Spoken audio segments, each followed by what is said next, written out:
বাংলাদেশ জামাত ইসলামীর ব্রাহ্মণবাড়িয়া জেলা শাখার সংগ্রামী জেলা আমির, ব্রাহ্মণবাড়িয়া মাটি ও মানুষের নেতা জনাব গোলাম ফারুক। আসসালামু আলাইকুম ওয়া রাহমাতুল্লাহি ওয়া বারাকাতুহু। আপনারা কেমন আছেন?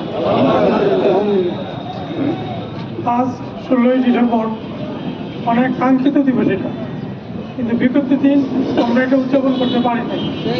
আমরা কোনো স্লোগানও দিতে পারি নাই, রাজপথে নামতে পারি নাই। একটা ঘরে বসে তাই বলছে আলোচনা করবো বলে যে জঙ্গি তৎপরতার জন্য পরিকল্পনা করতেছে, এগুলো আমাদেরকে নির্যাতন করতো, জেলে নেওয়া যেত, যে যা হয়েছে এইরকম একটা দম বন্ধ পরিবেশে আমরা এতদিন সময় কাটেছি। আমরা শ্বাস ফেলতে পারি নাই। আমাদের নিজের চীনা দেশ থেকে মনে হয়েছে অপরিচিত দেশ, এবং সব কিছু আমাদের জন্য সংকীর্ণ হয়ে গেছে। কোথাও যায় আপনি আশ্রয় এই অবস্থা ছিল না। দীর্ঘ 15টা বছর সারা বাংলাদেশ ব্যাপী মানুষের উপর যে অত্যাচার চলুক, যে সরকার চালিয়েছে তারা যদিও স্বাধীনতার পক্ষের কথা বলে, আসলে স্বাধীনতার পক্ষে ছিল কিনা এটা পর্যালোচনা করলে বোঝা যায়। এই নেত্রী সংগ্রামের সময়, স্বাধীনতা সংগ্রামের সময় পাকিস্তানের সঙ্গে পিছিয়ে ছিল। তারা আসতে তারা পাওয়া, তার পিতা পাকিস্তান জেলে বন্দি অবস্থায় সুখী দিন কাটাইছিল, অথচ তারা আমাদেরকে স্বাধীনতা ধারা পাক বলে এরকম অত্যাচার জুলুম নির্যাতন করে গেছে বিগত 15টা বছর।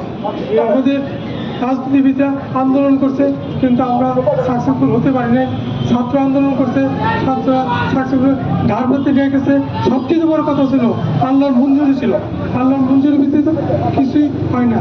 আমরা এই স্বাধীন দেশটা স্বাধীন রাখতে চাই, আর কারো পরাধীন হইতেছে না। আমরা পাকিস্তান তো মুক্তিছি, ভারতের কাছে জিম্মা অর্জন না।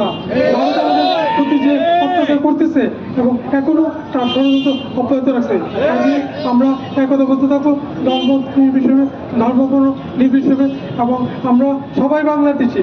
আমাদের কোনো প্রকার বিভাজন যেন আগামীতে সৃষ্টি না হয়, এই ব্যাপারে আমরা ঐক্যবদ্ধ থাকবো তো ইনশাল্লাহ। আমাদের এই আশাবাদ ব্যক্ত করে আজকে আমরা কষ্ট স্বীকার করে দূর দূরান্ত থেকে এসে এই যে হাসি খুশি মুখে একটা মিছিল করলেন এবং আমাদের একটা সভা হলো, সভাতে অ্যাটেন্ড করলেন, সেই জন্য জেলা জামাতের পক্ষ থেকে আপনাদেরকে মোবারকবাদ জানাচ্ছি এবং এখানে আমাদের আজকে কর্মসূচি সমাপ্তি ঘোষণা করছি। আসসালামু আলাইকুম ওয়া রাহমাতুল্লাহি ওয়া বারাকাতুহু।